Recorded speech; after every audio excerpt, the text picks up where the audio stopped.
what does Little Nightmares hide off camera from the player in the Janitor's domain? In Little Nightmares, we must attempt to survive these horrid creatures that include leeches, a long-armed janitor that's blind, whatever that is, and more, all who want nothing more than to see us dead.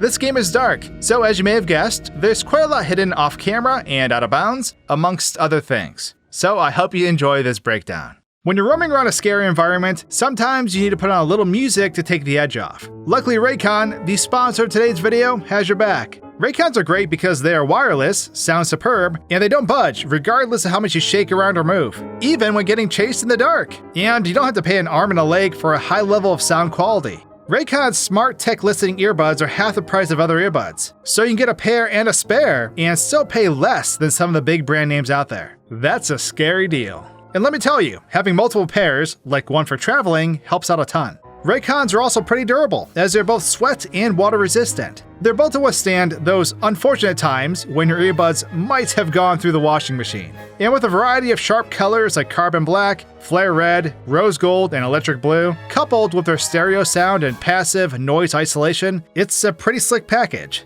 So if you want to level up your audio game, click the link in the description box or go to buyraycon.com/horrorScoped to get 15% off your Raycon purchase. And a big thanks to Raycon for sponsoring this video. As always, I like to do a very quick recap so that everyone remembers the game as much as possible. So being a puzzle adventure game, we play as a little girl named Six. We must escape the Maw, which is a gigantic underwater vessel, full of monstrous-like characters, whom we'll be taking a closer look at. With Six being small and frail though, as a player, we're unable to defend ourselves, being potentially vulnerable to some very gruesome deaths. However, the player is able to run, jump, push, and climb various obstacles. Now with that said, Little Nightmares starts off with a dream Six is having. We awake from it and traverse through various rooms in our effort to escape. Rooms with tragic scenes, as you can see. We make friends with gnomes along the way, and of course we have our hands full with the janitor in this section of the game, which involves some hide and seek skills and a little bit of wit. But without further delay, let's jump in. So in the main menu, we can toggle our view to allow for better visibility and to break away from the traditional camera. This lets us take a closer look at the background, where we can see Six not creating the fire, but manipulating it. If we zoom out, we can see that there's not much more to the vessel. But as we start up a new game, we're greeted with this brief cutscene involving the lady. The scene shows the lady with her back to us in a distant haze. She eventually turns around slowly, looking at the player. This is the moment where Six abruptly wakes up from this dream. We then gain control of Six and can begin our adventure. But if we toggle our view once again, we'll see just how close the transition between the dream and waking up was. Going to the left of our starting point, we can find the area where the cutscene took place. The lady can be found hunched over in this swirling smoke, as her movement is in an endless loop. I will say it was pretty neat to be this close to the lady without the fear of having the life sucked out of me. If I'm being honest though, she's still terrifying. Moving forward though, we come across a room that has some chairs hanging from the ceiling. As we make our way through this room, we can see in the back that some entity walks past the door in the background, instilling the fear that the door just may open. Most players will know that the door never opens, but if we take a look behind this door to see the individual that's lurking back here, it looks like a mummy potato. No legs and no arms. I definitely had a good laugh when seeing this. Who would have known that it was just a levitating potato that menacingly stares at the player? Although, it's probably fair to speculate that this potato is actually meant to be the janitor, whom we will be encountering through this section of the game. In the next room is a very chilling scene. It's mostly an empty room where we can see a pair of legs and feet hanging above a chair.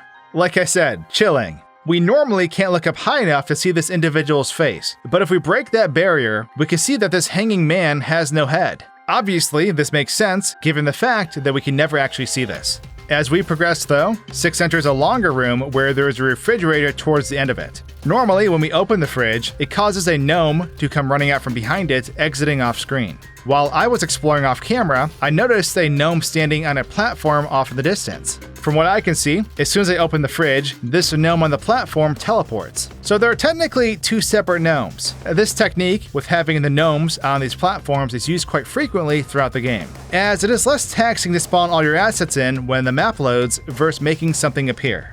But as we carry on and say goodbye to our gnome friend, we encounter another gnome that sort of baits us into a trap. 6 breaks through the floor and finds herself surrounded by both living and dead leeches. So I wanted to see if we could bypass breaking through the floor and possibly progressing forward. But unfortunately, we are met with a dead end.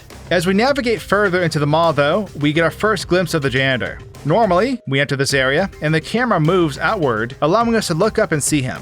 He appears to be dragging a cage as he crosses this bridge. If we go in for a closer look, you can see the cage is empty. Perhaps this is foreshadowing that the cage is for 6. But as he leaves the player's normal view, we can see that he just continues walking and then disappears shortly after. At least he has reached his final form, which is no longer a potato. Fun fact though, there is collision up here and we are able to walk around. The eye that normally kills you instantly upon spotting you has no effect up here, which makes sense seeing as we're not meant to be up here. Just a little further ahead though, I make my way into a room where we need to shut off the power to progress. There's a rat in this room that we end up scaring away. I figured I would try to see where this rat ended up going, like if it possibly went off on this off-screen journey or just simply disappeared. But I never found the rat, and in the midst of looking, I discovered a cabinet that was way down below us, floating in the void. It's right below the playroom in which we need to rush through, as the power that we just shut off is about to turn back on. It could be a leftover asset that was used in the above room, not sure. Moving on, we get to this bedroom that has multiple children sleeping in it. Looking closer at the children shows that the ones up close do have faces, whereas the other ones have bags over their heads. Peeking in these bags reveals that they're in fact faceless, as there's nothing within. When we proceed forward though, the janitor shows up, and an intense sequence takes place, as we have to sneak around the janitor for safety. If we take a look behind the door as we enter the room, he simply appears right behind the door. But instead of sneaking through the room, I decided to go through the door he came from. I had a bit of fun teasing the janitor by alerting him of my presence behind the door. The janitor appears confused as he knows I'm not supposed to be back here. He did eventually set off on his usual path, but then surprised me as he attempted to clip through the door to get me. It gave me a mini jump scare and definitely caught me off guard. Immediately after this room is where 6 begins to display some intense hunger pains. We then encounter a boy that's sitting in a cafeteria all by himself. He sees that 6 is hungry and generously throws her some bread. In my first playthrough of this game, I really wanted to try to help this boy, given his kindness and sad appearance. But this time, I'm able to gain access to the cafeteria that he's in. As you can see though, the boy continues to be miserable, regardless of our presence. But this whole room has collision, which allows us to walk around in it. I was hoping the door in here possibly had something interesting behind it, but to no surprise, it did not. Unfortunately though, we need to move on and leave this poor soul behind. We encounter similar instances where gnomes can be found out on these platforms as they wait to be activated by the player. But it isn't until the end of the section that we run into the janitor once again. It's during this part that 6, yet again, starts to experience hunger pains. As we go down to this room, we can see a piece of meat laying inside of this cage. So of course, we go straight for the meat and chow down. If we look up during this, it's hard to see, but we can see Dark 6. Dark 6 appears briefly whenever 6 feeds. I definitely didn't catch this in my first playthrough, but that's when the janitor's long, lanky arms come out from the shadows and locks us in. Remember that cage that we saw him dragging across the bridge? Well, here it is. Anyways, what we don't see is that prior to him catching us, you see just his arms alone, hidden out of bounds. So as you may have guessed, when the player falls for this trap, we can see these pair of arms activate as they come down to lock us in. I almost feel this is creepier than if it were his full body. Regardless though, it makes for a funny sight. It's at this time that we wake in a cage while we helplessly watch the janitor drag another victim away. Off screen, they just simply disappear, but it's this next area that I found to be interesting. So this next encounter with the janitor involves us sneaking by him as he continuously wraps up children and places them on these hooks that take them off screen.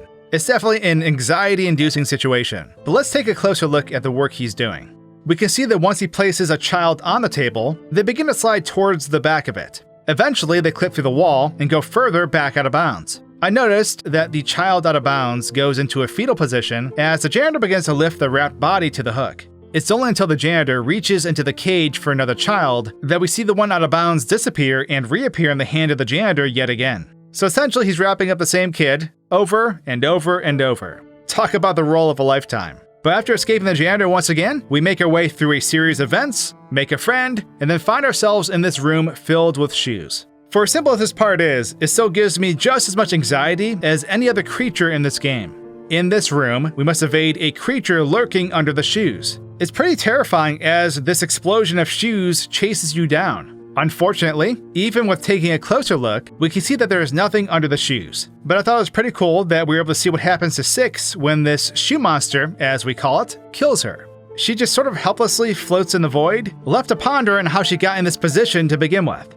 There is one other thing I noticed during this part, and it was far out of bounds from where we were. If we get a closer look, we see that it's one of the children that is floating in the void. Very far out, might I add. The weird thing with this is that I died a few times at this part and kept seeing this floating boy, but then he just disappeared after one of my deaths. I'm not sure exactly what was causing him to be there, and he just vanished, but I unfortunately could not get him to spawn again. After evading this invisible shoe monster, we're immediately pursued by the janitor yet again. He just simply never gives up. At this part, we enter a long hallway as the janitor lowers from the ceiling, initiating a chase. If we go up and out of the level, we can see the janitor waiting for us to activate him. He doesn't look too comfortable up here, which could explain why he's so angry. But we do eventually evade him in the elevator as he gets distracted with some gnomes that scatter about. After he runs out of sight, we can see him walking into the next room that hasn't fully loaded, due to the player being out of range. This brings us to the next interaction with him, and I gotta say, nothing much is going on here off screen.